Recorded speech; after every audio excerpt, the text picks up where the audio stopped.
Now, what is your individual nature? That is the question that the Supreme is asking us, mankind.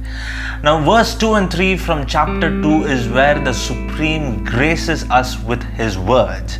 And now the Supreme asks the first question, what is your real individual nature? And no, he is not saying the traditional practice or the social or religious customs, but your true nature that only one person can know, and that is yourself. Now, in the previous verse, man claimed that being compassionate is a great quality, to which the Supreme has only one question.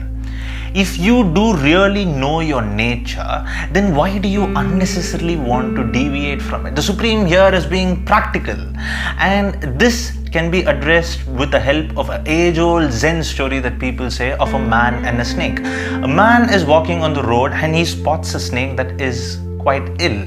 So he decides to take that snake and bring it back to his house out of compassion, and he feeds the snake and waits for the snake to come back to its good health.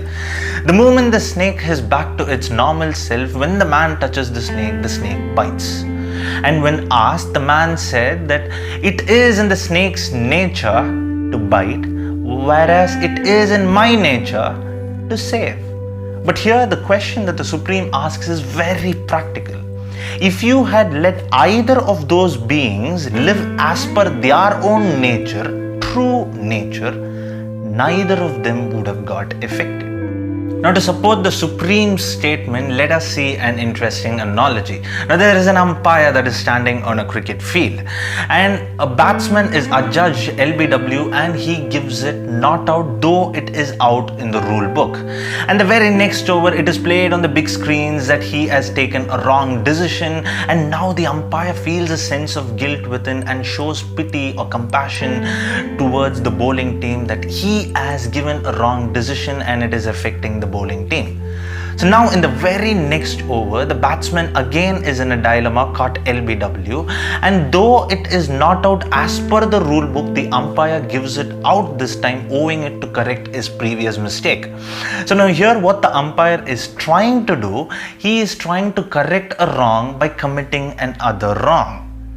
So if we take umpire's job description, it is in their nature that he should not deviate from his own nature. That is what the umpire has put pen to paper in his contract.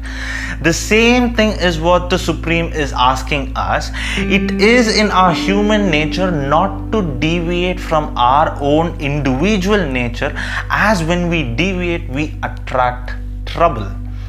Now that is what the Supreme asks. Much like the umpire's job description, where he cannot deviate from his own nature, even us normal human beings, we should not deviate from our own nature, as if we do, we invite a whole new deal of consequences into our lives, as we cannot get off easy.